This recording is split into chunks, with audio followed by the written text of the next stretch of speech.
यंदा 17 मे ते 15 जून 2026 या काळात अधिक महिना आलेला आहे. अधिक महिना हा पुरुषोत्तम मास म्हणूनही ओळखला जातो आणि यात काळात केलेले दानधर्म किंवा पुण्यकर्म विशेष फलदायी मानले जाते. हिंदू धर्मात अधिक महिन्यात आईची ओटी भरण्याची परंपरा आहे.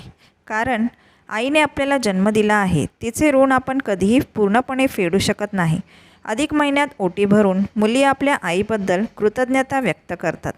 तसेच अधिक महिन्यात दानधर्माला मोठे महत्त्व आहे.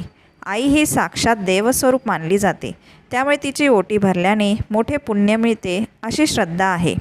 आणखी म्हणजे आईची ओटी भरल्याने तिला आनंद होतो आणि तिच्या आशीर्वादाने मुलीच्या संसाराला सुख समृद्धी लाभते असे मानले जाते. जर आई नसेल तर घरातील मोठ्या सुवासिनींची किंवा आई समान मानल्या जाणाऱ्या स्त्रीची ओटी भरता येते.